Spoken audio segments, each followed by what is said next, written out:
Buena jornada para todos, buen día. Pido que bajen el audio, por favor, porque voy a enviar un abrazo muy solidario, muy sentido, nuestro corazón, nuestra compañía, a la familia de un compañero de trabajo que falleció en la jornada de ayer. A la familia de John Amaya, un enorme acompañamiento de parte de toda la familia Telesur. Estamos, así como compartimos las buenas, estamos también ahí presentes en las malas. Queda tomar aire, acompañar ya el crecimiento de sus hijos, acompañar a la familia en este momento duro que viven. No quiero pecar de ingrata, así que de parte de todo este equipo, gracias porque en el día a día nos ha ayudado, nos ha ido desde su trabajo, enseñando pequeños tips y cositas para que todos podamos crecer. John, paz eterna entonces para ti. Ahora sí, música y nuestro inicio habitual, donde en Agenda Abierta vamos a hablar de Colombia. Preguntamos si un país militarizado es la respuesta adecuada a miles de ciudadanos que exigen paz y justicia social. Y luego, cuando hablemos también de los hechos en Bolivia, vamos a tener en cuenta que la OEA aún no tiene el informe técnico sobre las elecciones. Preguntamos, ¿el silencio mediático del golpismo entonces logró su cometido? Vamos a empezar. Arriba, vamos. Fuerza, tenemos presencia en Twitter y en Instagram. Arrancamos con no muy buenas noticias tampoco de Colombia, donde también están de duelo, pero así son los hechos y así es la vida.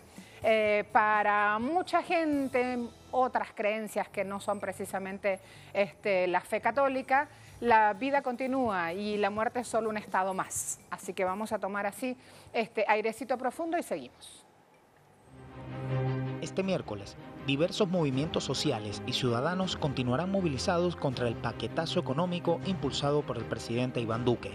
El movimiento estudiantil tomará el parque principal en la ciudad de Bogotá para exigir mayor presupuesto para la educación pública y en rechazo de la privatización de esta misma.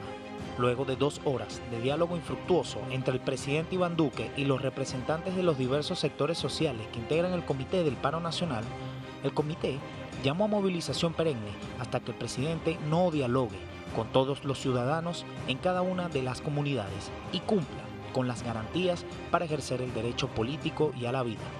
Hoy, en Agenda Abierta, seguiremos de cerca estas manifestaciones contra el paquetazo neoliberal, favorable al Fondo Monetario Internacional y el Banco Mundial.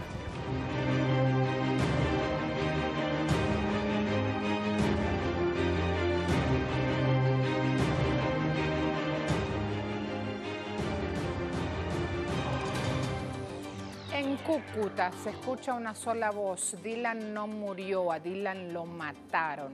Los cucuteños salieron a las principales calles a rechazar la represión del Estado a la movilización social y piden el desmonte del ESMAD. Así se llama este organismo que actuó reprimiendo y asesinó a Dylan. Arnovis, coordinador general de la Asociación Campesina del Sur de Córdoba, dice así: a plomo ataca el ejército a campesinos en vereda de San José de Ure, a campesinos que evitan la erradicación forzosa. Esa no es la salida. Con los campesinos suaves se comportan de esta manera. Con los grupos armados, General Ramírez, cobarde, le mando a decir. Ahí hay también un término que no lo uso, no lo digo porque estamos en horario de protección al menor y en esas cosas sí, nuestra empresa se cuida y mucho porque hay una ley comunicacional para cumplir. Sputnik dice, soldado colombiano se quitó la vida tras grabar video de apoyo a protestas contra gobierno.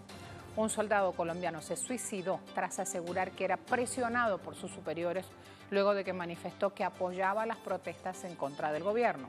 Esta es información aportada por medios colombianos que reproduce un medio ruso como Sputnik. En el video, el soldado dijo que al interior de su unidad de trabajo fue señalado como simpatizante del pensamiento de la izquierda y que sus superiores quisieron llevarlo ante la justicia penal militar, ante lo cual aclaró que no era de izquierda ni de derecha, sino del pueblo, e invitó a sus compañeros de filas a no poner sus armas contra la ciudadanía. Otro hecho doloroso en Colombia y suman. Vamos al lugar de los hechos. Hernán, bienvenido. Hernán Tobar con nosotros. Bueno, sí, muy buenos días y se lleva a cabo el 7º día de paro en un hecho histórico y trascendental para los movimientos sociales en Colombia.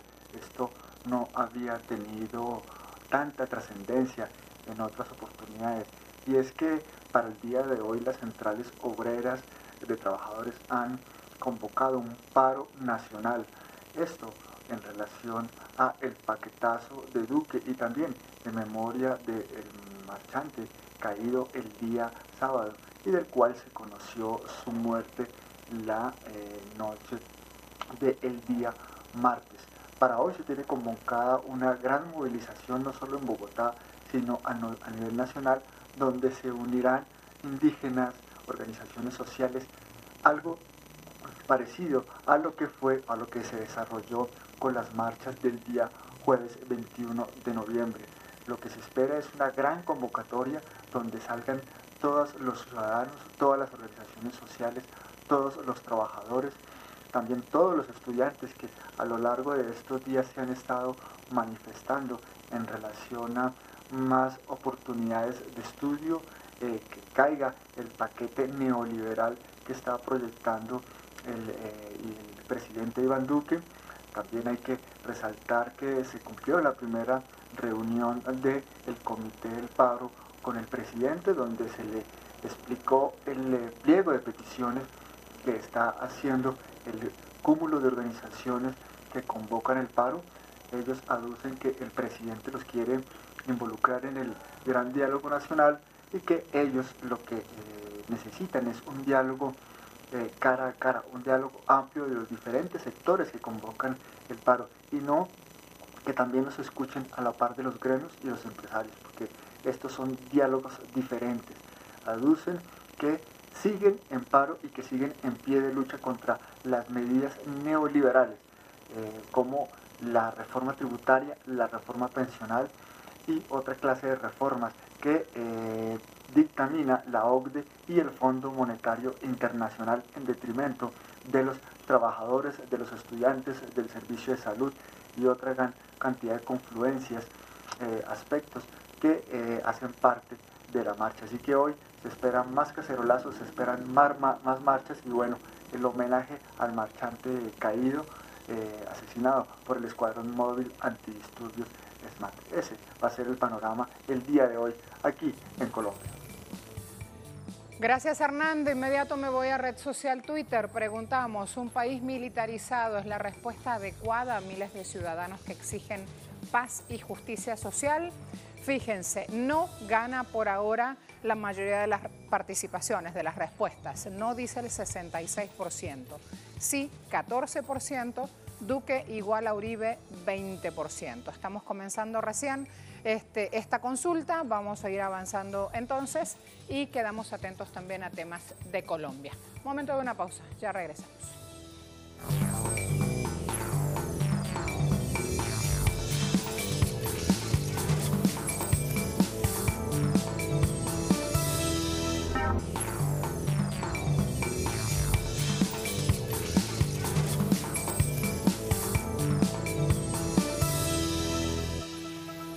Abrimos el espacio de análisis en nuestra agenda abierta. Daniel García Peña Jaramillo es profesor universitario, historiador, periodista, político, alto comisionado también del 95 al 98, está en suelo colombiano.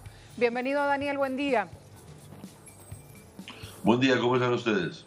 Muy bien, aquí atentos a su participación. De hecho, abríamos este espacio de información preguntándonos si militarizar es la respuesta que los ciudadanos están exigiendo en Colombia en una larga lucha por la paz y en una larga lucha por destrabar los conflictos y abrir espacios de diálogo. ¿Qué opinión tiene formada usted luego de los últimos días de noticias en su país? A ver, en primer lugar, yo creo que para nada la solución es la militarización. Creo que es todo lo contrario. Creo que lo que ha sucedido en los últimos días demuestra que hay un rechazo absoluto a la violencia.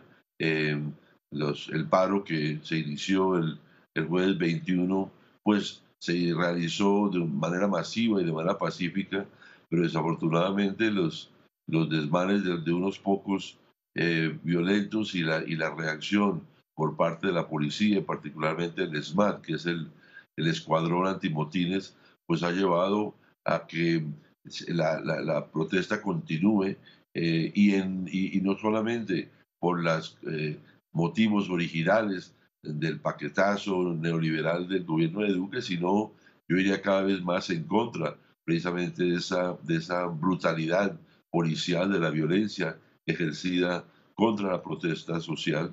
Y lo que vemos hasta ahora es que no hay todavía señales de que el gobierno realmente esté interesado en atender las exigencias de la gente y por lo tanto hoy se prevé otra jornada de protestas masivas en Bogotá y en todo el país.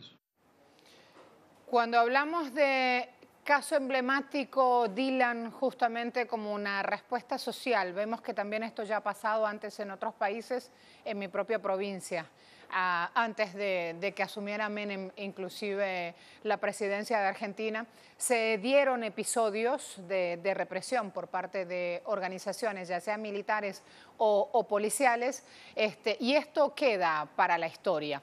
El caso de Dylan, ¿cómo va a trascender justamente en las páginas de la historia colombiana? No, realmente ha sido impresionante la reacción de la gente en relación con el caso de este joven de 17 años, un muchacho bachiller que lo único que estaba haciendo era protestando pacíficamente, exigiendo, como muchos otros estudiantes, el derecho a la educación, que desafortunadamente en Colombia cada vez está más restringido por las situaciones, la situación financiera y dificultad de acceso a la educación. Eh, su muerte fue causada por un uso excesivo de la violencia por parte de la fuerza, por parte de la policía del ESMAD, y su muerte se ha convertido en una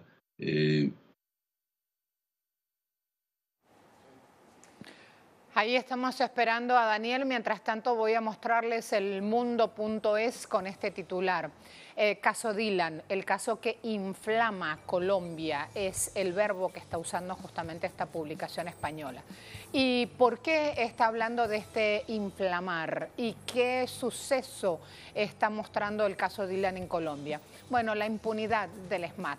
La impunidad, que es este texto o esta palabra clave para entender lo que pasa en la nación. El fallecimiento de este joven, como decía nuestro invitado de solo 17 años, símbolo de las marchas en el país sudamericano, está relanzando un nuevo capítulo de protestas en Colombia. Allí tienen la imagen entonces. Daniel, continuamos escuchándote. Mientras tanto yo mostraba el mundo.es, una publicación española, con una imagen gráfica y con el titular Dylan Cruz, la muerte que inflama Colombia. Seguimos escuchándote entonces. Sí, decíamos que bueno, el paro se inició el jueves con un pliego de peticiones de las centrales obreras de los estudiantes, pero con la muerte de Dylan Cruz, lo que hemos visto es que la principal causa y motivación de las marchas, de los cacerolazos y las manifestaciones es precisamente el rechazo a la violencia ejercida por la policía. Dylan se ha vuelto una especie de causa emblemática que ha tocado la fibra de mucha gente, más allá de los sectores trabajadores, de la izquierda, de los estudiantes, ha tocado una fibra de sensibilidad de muchos colombianos y colombianas, y lo que uno ve en las calles de Bogotá son brotes de protesta espontáneas, más allá de las convocatorias que han hecho los organizadores del paro, el rechazo precisamente por la violencia ejercida por la policía. De tal manera que creo que el asesinato de Dylan Cruz está generando una mayor movilización y por lo tanto decíamos que en el día de hoy se esperan manifestaciones, protestas, marchas muy grandes en todo el país. ¿Sabes qué es lo que me llama la atención, Daniel? Que este comité del paro está reclamando ahora la disolución del ESMAD y está pidiendo depurar la Policía Nacional. Cuando hablan de depurar, ya uno se le eriza la piel, ¿no? Porque ¿qué es lo que está pasando entonces para que estos trabajadores, estos luchadores, estos ciudadanos colombianos pidan depurar estas instituciones? A ver, yo pienso que lo que estamos viendo es que, claro, el caso de Dylan fue el que disparó toda esta sensibilidad, pero lo cierto es que fueron muchos los actos de violencia desmedida por parte de la policía antimotín. Yo mismo fui testigo el mismo jueves en la Plaza de Bolívar, donde estábamos miles de personas. Realmente la Plaza de Bolívar estaba absolutamente repleta de gente cantando, de una actitud absolutamente pacífica, y de pronto llegaron los señores del ESMAD y sin ninguna advertencia empezaron a disparar gases lacrimógenos, y eso es lo que está llevando precisamente a mucha gente a exigir no solamente el desmonte del ESMAD, sino la depuración, porque efectivamente se ve que no son casos aislados, sino que hay una actitud de buena parte de los agentes de la policía de impedir la protesta, de ir en contra de toda la posibilidad de que la gente se exprese pacíficamente. En estos últimos días hemos visto en diferentes lugares expresiones donde está la gente marchando pacíficamente, donde hay una actitud absolutamente alegre, pero que donde están respondiendo con gases lacrimógenos y con violencia, y eso es lo que está llevando cada vez más a un rechazo a la brutalidad de la policía y por lo tanto al desmonte del ESMAD. Otra cosa que está pidiendo este Comité por el Paro es que justamente se cumplan los acuerdos firmados por el presidente, el entonces presidente Santos y organizaciones sociales. Estamos hablando de echar atrás un proyecto de ley de reforma tributaria, echar atrás, ni siquiera presentar el proyecto de reforma de pensiones ni de reforma laboral. Están pidiendo que no se privatice justamente lo que es de todos, y aquí ya creo que la cosa se complica. Por eso me pregunto si ante la ausencia de respuestas a estas exigencias aparece también la militarización. Daniel, hablemos de ese capítulo económico que es importante dar a conocer. Sí, sin duda alguna, lo que motivó la convocatoria del paro originalmente es lo que se ha llamado aquí el paquetazo.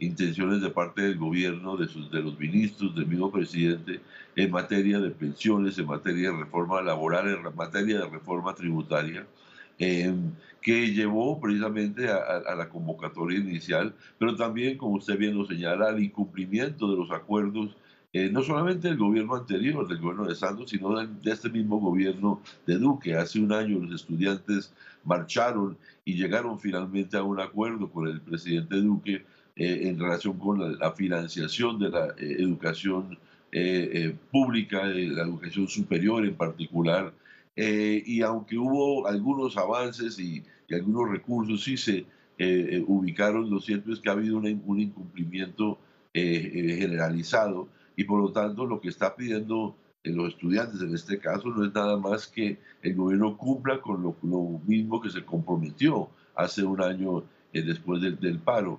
Y ayer se citó por primera vez una reunión de este comité del paro que incluye a los estudiantes, que incluye a los sindicatos, que incluye a los sectores indígenas y otros movimientos sociales.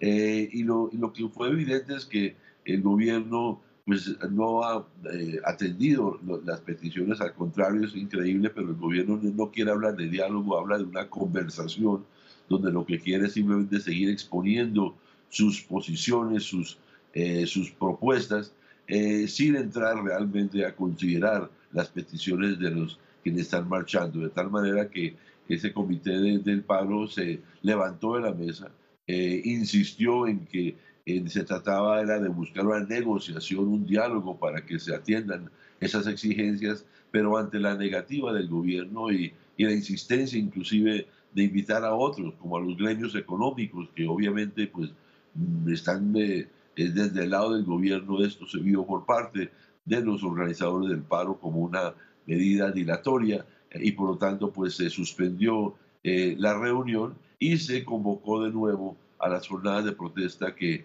repito, van a realizarse en el día de hoy y que parece indicar, todo parece indicar, van a continuar durante todos estos días hasta que el gobierno, con seriedad y con una actitud de diálogo y no simplemente de conversación, se pueda realmente sentar para resolver los asuntos pendientes. Para la libertad de prensa ha dicho que el principal agresor ha sido la policía, seguida de los encapuchados, y que hay un clima de miedo y polarización que las redes sociales amplifican.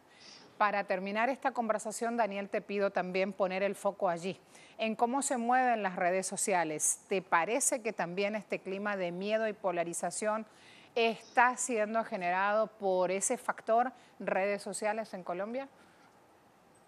Sin duda, aunque yo diría una cosa, yo creo que efectivamente el jueves y el viernes en particular, el viernes se dio toque de queda en la ciudad de Bogotá por primera vez en 42 años, fue motivado en gran medida por esos temores, esa actitud en las redes que estaban generando falsos rumores de que vándalos estaban atacando a gente, que estaban entrando a apartamentos, pero lo que vemos es que en primer lugar buena parte de esas advertencias han sido mostradas que fueron falsos y que efectivamente, si bien hubo casos de vandalismo, fueron casos realmente aislados. Y con el asesinato de Dylan, lo que uno está viendo es que la gente está desafiando ese miedo. Cuando la gente sale a la calle, está diciéndole que no le importan las amenazas, que no importan esas advertencias y que efectivamente lo que estamos viendo es que hay una inconformidad generalizada de la población y que no se está dejando amedrentar, no se está dejando asustar por esos llamados y creo que al contrario lo que estamos viendo es una mayor, un mayor entusiasmo de la gente de exigir sus derechos, de exigir el derecho a la protesta a pesar de esos intentos de miedo, de generar temor. Y lo interesante es que lo que estamos viendo son la expresión de los cacerolazos, que ya no son las marchas tradicionales en las calles de Bogotá, sino en los barrios. La gente sale enfrente de su casa, en sus conjuntos residenciales, donde se siente más segura, donde de alguna manera está con sus vecinos, con sus familiares, y eso es una forma también de desafiar esos intentos por parte de algunos de generar miedo y de generar susto y supuestamente señalando, inclusive hay que decirlo de una manera irresponsable, muchos han intentado culpar a los venezolanos. En Colombia hay un importante número de venezolanos que se encuentran en el país como si fueran los venezolanos los culpables de los saqueos, de los actos de vandalismo. Hay un rechazo generalizado de la población, en la cual inclusive unos vecinos lo decían ayer, aquí estamos es porque estamos en contra de Duque, estamos en contra de las políticas del gobierno y esto no tiene nada que ver con los venezolanos que están en Colombia o con estos supuestos actos de vandalismo que están intentando las autoridades utilizar para supuestamente explicar su accionar de militarizar y de represión. Daniel, gracias. Hasta la próxima. Con el mayor gusto, aquí estamos siempre atentos para colaborarnos cuando podamos. Te lo agradecemos siempre. Un país militarizado es la respuesta adecuada a miles de ciudadanos que exigen paz y justicia social en Colombia. Allí la pregunta que pusimos en Twitter. La mayoría de las respuestas dice no, 64%. Sí, dice 15%. Duque igual a Uribe lo dice 20%. ¿Cuántas participaciones hay? 298 votos a las 8 y 6 de la mañana. Atentos entonces, seguimos con más espacio para que a lo largo de toda la jornada puedan seguir participando, interactuando, respondiendo. Me preparo ahora a hacer una pausa. Fíjense que elegimos acá una invitación para ir a la pausa. ¿De quién es la invitación? A ver, ¿quién se engancha? Andrés Manuel López Obrador está en red social Twitter invitando al Zócalo el domingo 1 de diciembre a las 11 para celebrar el primer año de gobierno democrático, honesto y humanista. Allí tienen la información, miren qué bonitas imágenes, y lo van entonces arrastrando y moviendo ya el tema para el domingo 1 de diciembre. Pronto van a ser las 10 casas al 100%, porque estamos aplicando el criterio de atender a todos, de escuchar a todos, de respetar a todos, pero de darle preferencia a la gente humilde, por el bien de todos, primero los pobres. Y eso nos hace sentir muy satisfechos, muy contentos. Estamos muy tranquilos con nuestra conciencia porque estamos sirviéndole al pueblo y atendiendo de manera preferente, de manera especial a los más necesitados. Al final de cuentas eso es la justicia, darle más. Pausa rápida, volvemos en breve.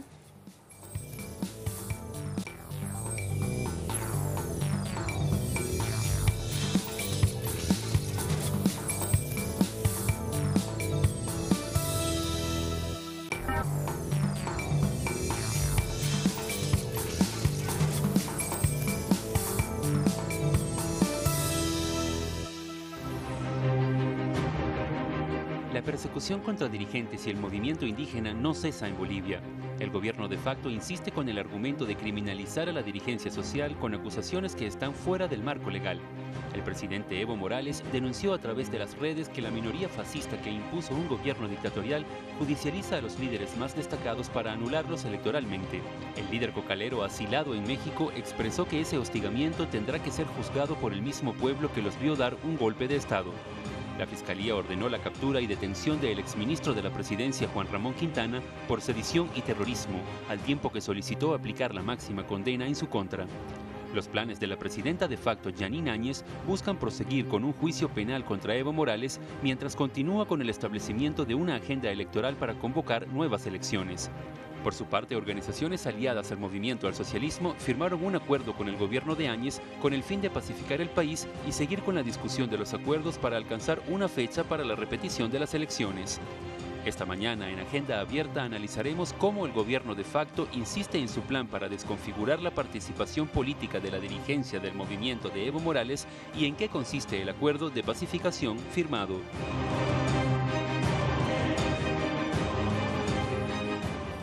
Tenemos en línea a Freddy Morales desde Bolivia y no queremos hacerlo esperar. Bienvenido, Freddy, para conocer el hoy en tu país. ¿Cómo te va? Hola, Marcela, buenos días. Esta mañana se tiene previsto en la Asamblea Legislativa empezar la aprobación del reglamento por parte de los legisladores del reglamento de la designación de vocales electorales.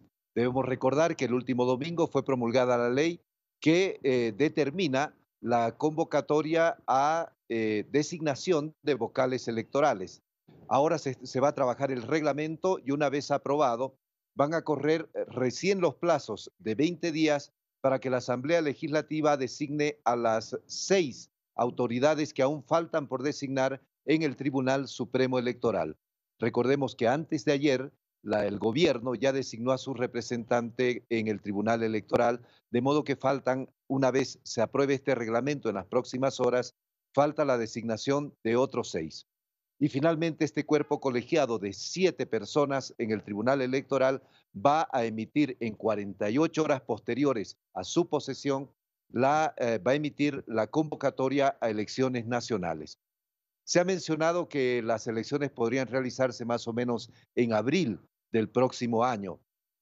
Este es uno de los aspectos que va a ocurrir en esta jornada, Marcela. El otro es una gran asamblea de los sectores sociales esta tarde en la Casa Social de los docentes del Departamento de La Paz. Esto tendrá lugar esta tarde y los movimientos sociales van a evaluar el cumplimiento de los compromisos asumidos mediante acuerdos por autoridades del gobierno con precisamente los movimientos sociales. Ejemplo, ya debería haberse anulado el decreto que exime de toda responsabilidad a los militares y a los policías por la violencia desatada en las últimas semanas y por los daños que puedan causar en los actos de represión. Este es uno de los acuerdos que los movimientos sociales están confiados en que el gobierno pueda cumplir, pero ya pasado el plazo de 48 horas, aún no se ha hecho. Otro de los acuerdos es cesar la persecución de los dirigentes sindicales y de organizaciones sociales e incluso políticas, porque como se ha informado en Telesur, se vienen realizando una serie de acusaciones a exdignatarios de Estado y a dirigentes sindicales y a dirigentes de organizaciones sociales con la finalidad, según estos sectores, de criminalizarlos. De modo que los movimientos sociales también van a exigir esta tarde, van a revisar si se ha cumplido este punto del acuerdo y qué se debe hacer para que se cumpla. Otro de los sectores que está pidiendo cuentas es la policía boliviana. Recordemos que la policía boliviana se amotinó y fue uno de los factores fundamentales para la renuncia del presidente Evo Morales. Resulta, Marcela, que el dirigente cívico de Santa Cruz, mucho antes de que se produjera el desenlace de los hechos políticos, había prometido a la policía un aumento de sueldo y varias otras conquistas sociales. Ahora la policía está cobrándole al nuevo gobierno estos compromisos del dirigente cívico de Santa Cruz, Fernando Camacho. Y la presidenta en funciones ha anunciado en las últimas horas que va a cumplir con esos compromisos realizados por el dirigente cívico Fernando Camacho a la policía, los va a cumplir próximamente. Entre esos compromisos está un aumento de sueldos para equiparar los sueldos de la policía al nivel que ganan las Fuerzas Armadas, pero también está la jubilación, que a partir de este compromiso debe ser la jubilación de los policías idéntico a la jubilación de los militares. Es decir, es el único sector hasta ahora, las Fuerzas Armadas, que se jubila en este país con el 100% de lo que se ganaba cuando se estaba en función activa. Marcela. Muchas gracias, Freddy. Dejo entonces la actualización en Bolivia para ir a revisar lo que hacemos habitualmente, que es prensa justamente desplegada en todo el mundo mostrando los hechos de ese país. Prensa latina. CELAC insiste en publicación total de informe de OEA sobre Bolivia. Este organismo volvió a mostrar su inconformidad con la no publicación total de la pesquisa que hizo OEA sobre las elecciones del 20 de octubre. Así entonces, fíjense cómo en red social aparece la información. Quiero ir a otro punto. CELAC publica lo siguiente y deja muy claro justamente. Estos son los espacios de poder, ni fraude ni levantamiento. Esta es la red de poder detrás del golpe. Por favor, amplíen, porque vamos a ir a ver toda la participación de los organismos de Estados Unidos en este golpe. Pasa que son tantos que no entraban en el gráfico. Gobierno de Estados Unidos, ven en el medio, centrado, donde está la banderita. Gobierno de Estados Unidos tiene la OEA, la USAID, los medios y las redes sociales. Y miren cómo han ido mostrando todos los tentáculos a través de organizaciones, o sea, de ONGs, de personas jurídicas, pero también de personas nacionales. Cuando nosotros vamos a USAID, si pueden me lo ponen más grande, que esta señora ya está llegando a los 50 y usa lentes. En USAID, luego sigue ANED, sigue Agencia Nacional de Prensa. Del otro lado, esta Agencia Nacional de Prensa se relaciona con una fundación que es Nueva Democracia. Luego, esa Fundación Nueva Democracia, a su vez, abre otros capítulos con otras ONGs, entre ellos la Unión de Partidos Latinoamericanos, a donde pertenece Áñez y también Macri. Y fíjense, Carlos Mesa, los otros golpistas, cómo van apareciendo desplegados aquí en esta red de poder.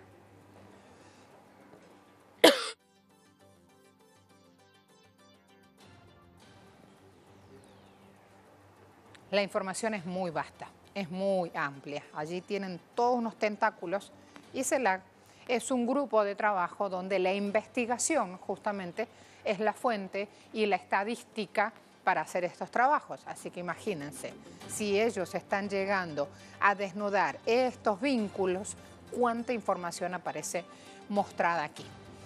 Los Tiempos, otro portal, dice: acortan plazos y procedimientos para designar vocales del TSE. Ya está trabajando esta Asamblea Legislativa, aprobaron este proyecto del cual nos hablaba Freddy Morales, con esta designación de autoridades de vocales del Tribunal Supremo Electoral. Así entonces hay 16 requisitos para cumplir, etcétera, etcétera, pero estamos hablando de un proceso que desde el vamos ya está viciado y está plagado. ¿Por qué? Porque es un proceso que emprende el golpismo en Bolivia. Avanzo, siguiente portal. Telam, de Argentina. García Linera advierte que sin garantías democráticas no puede haber elecciones. El vicepresidente dijo, vamos a ir a elecciones, tiene que haber elecciones en Bolivia, nosotros no vamos a ser candidatos, pero tenemos derecho de hacer política al lado de los nuestros. García Linera dijo que se vayan los golpistas porque no puede haber elecciones si no se restituyen las garantías democráticas. Así de clarito. El portal Globalización dice Bolivia, pacificación virtual, terror y resistencia reales. El gobierno golpista presume que está dando pasos firmes hacia la normalización al presentar una nueva ley electoral. Pero focos de resistencia y movilización no se detienen, mientras funcionarios de la Comisión Interamericana de Derechos Humanos suman denuncias de atropellos y matanzas cometidos por las fuerzas represivas. ¿Qué harán con ellas?, se preguntan los familiares de las víctimas. ¿Qué van a hacer? Luego, Javier Roa, colega, en Twitter. ¿Quiénes son los medios de comunicación? Esto es clave para entender el silencio mediático en Bolivia. Si amplían, van a tener de nuevo desplegada más información acerca de cómo actúa justamente y quiénes hacen parte de toda esta telaraña de medios de comunicación que silencia sobre el golpe. Ese es el blindaje mediático que tienen Áñez y los golpistas sentados en este momento en el poder en Bolivia. Allí, a medida que va corriendo este video, van a ir encontrando los nombres, si quieren lo amplían, para que se vea bien y sobre todo quiero dar la fuente, porque es importante. Javier Roa tiene esta información subida a su cuenta social en Twitter.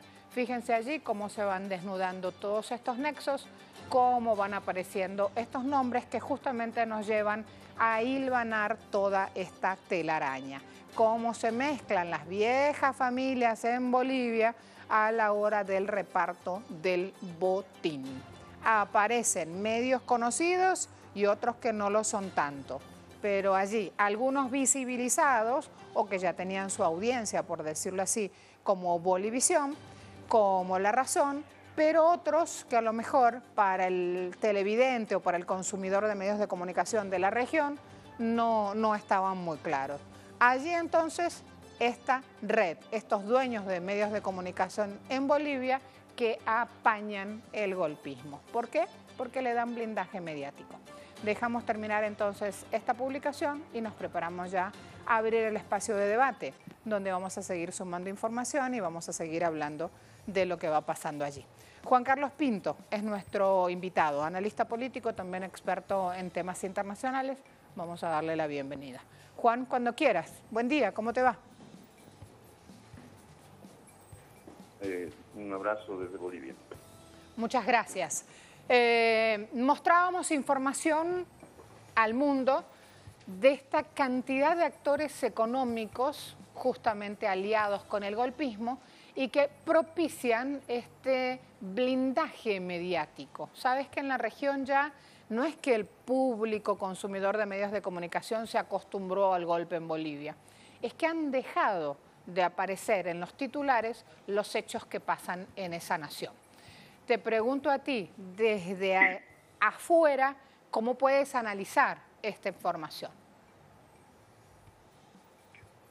Mira, Claudia, creo que los datos que dabas anteriormente reflejan muy bien el círculo mediático del golpismo que se ha dado en Bolivia y que ha sido tejido no recién, sino hace bastante tiempo, que se ha ido hilvanando con, digamos, la venganza de los sectores de clase media que se han prestado a este retorno, entre comillas, a la vieja nostalgia de ser el único poder político y social en este país. Se han sentido demasiado tiempo incómodos en estos 14 años en este proceso de igualación de derechos. Y este es uno de los temas fundamentales de la confrontación, particularmente urbana. Pero el imperio ha tejido muy bien las redes en torno a los sectores de oposición que no tenían muchas luces, les ha dado no solo recursos, sino también el mensaje, la línea y la perspectiva sobre la cual se iba a actuar en este proceso del golpe suave que se ha ejecutado en Bolivia. En ese sentido, hoy tenemos prácticamente copado el sistema informático, de comunicación. Los antiguos medios estatales están a cargo del gobierno del golpe. Están emitiendo mensajes permanentes sobre el mensaje, por ejemplo, de la OEA, de manera persistente, el mensaje de Almagro, para mostrar supuestamente la idea del golpe, la idea del fraude, que es un tema que han intentado y han conseguido en el medio urbano de instalar como sentido común. Es decir, no importa las pruebas, no importa las razones o el debate, el fraude como tal ha existido y por tanto este señor tenía que salir. Esa es la opinión de los medios de comunicación de manera general, de la clase media en las calles, etcétera, etcétera. Pero frente a eso está el pueblo popular, el pueblo de base movilizado, el pueblo que ha puesto la cara, el pueblo que ha puesto los 32 muertos que ahora aparecen invisibilizados en los medios. No se habla de los muertos. Y cuando al ministro se le ocurre declarar algo, dice que se han matado entre ellos. Hemos vuelto a ya el absurdo informativo, porque ellos buscan autoconvencerse de que es cierto, de que ellos no han asesinado, de que no han matado a nombre de la democracia al pueblo y han generado más de 1,000 heridos en este país y también cerca a 1,000 detenidos. Eso es un golpe de Estado. Aunque quieran maquillarlo como sea, estamos hablando de esta situación. Pero entre eso hay un equilibrio tenue que se ha logrado en los últimos días con el órgano legislativo, en la medida en que el MAS sigue siendo 2/3 de la representación importante en ese órgano de Estado, y se está buscando habilitar las posibilidades de la convocatoria a elecciones y también del nombramiento de los vocales electorales. Sin embargo, también habrá que mencionar, y tú lo decías, Claudia, está en condiciones en las que ellos ponen las reglas, ellos ponen las normas, están judicializando y criminalizando a dirigentes del MAS, empezando por el propio Evo Morales, en esa misma perspectiva, inviabilizando el que podamos hablar de una verdadera democracia generada por un golpe de Estado encima, y además intentando copar todo el espacio. En este gobierno no solamente se está generando las condiciones para viabilizar las elecciones, sino que ya se están tomando medidas políticas fundamentales para revertir lo que se ha hecho en estos casi 14 años. Se han restablecido el día de ayer relaciones con Estados Unidos. Se ha expulsado a personal y a la gente de Cuba y de Venezuela. Se está persiguiendo a los dirigentes, etcétera, etcétera. Y además ya el ministro de Economía, y que va a estar supuestamente 3 meses, ha dicho que ya va a privatizar algunas empresas estatales. Es decir, están irrumpiendo en un proyecto de vida de la mayoría de los bolivianos que ha durado más de 14 años, casi 14 años, con un proyecto de retorno al pasado de manera inmediata y de retorno al poder, entre comillas, nostálgico, perdido por los sectores dominantes, y la clase media alienada que ha buscado sobre todo un referente occidental para sentirse diferente a la indianidad que somos aquí los bolivianos y que se ha construido en la democracia. Ay, qué lástima que se cortó Juan. Tenía 2 conceptos espectaculares para seguir ampliando con él. Por un lado, ya iba a comentarles que le robé la frase absurdo informativo, lo que está ocurriendo en Bolivia. Impresionante como con 2 términos se puede resumir todo un presente en esa nación. Absurdo informativo. Y el otro concepto es cómo este golpismo está copando los espacios, porque justamente donde se va extendiendo la telaraña se van achicando espacios de participación popular. Me voy de una vez a leer las respuestas a nuestra pregunta en Twitter. Vamos a ver, ¿qué preguntamos? ¿El silencio mediático del golpismo logró su cometido? Sí, 75%. No, 17%. No sé, 8%. Cantidad de participaciones a las 8 y 7 de la mañana, 326 votos. Ya ha pasado un largo rato, Ani, había que hacer una actualización de esas respuestas porque es 9 y 20 aquí en suelo latinoamericano. Déjenme ir a presentarles, sobre todo porque hay un tuit de hace algunos minutos nada más, no más de 15 minutos, de Díaz-Canel, presidente de Cuba. Déjenme dar apertura a los temas económicos. Muestro el tuit y luego voy con Cuba y con estos conceptos, justamente por eso los pusimos en economía, en el segmento de economía que todos los días le pedimos material. Bueno, allí nos pusieron hoy Cuba. Otra medida de bloqueo, dice Miguel Díaz-Canel Bermúdez. Estados Unidos sanciona a empresa por comprar combustible para Cuba. Esto está pasando. La impotencia, la prepotencia y el odio imperial no lograrán rendirnos. Coletilla de presentación para economía y nos vamos a mostrar estos temas que está pasando Cuba. Cómo pese a todo el bloqueo y las acciones hostiles, este pueblo sale adelante.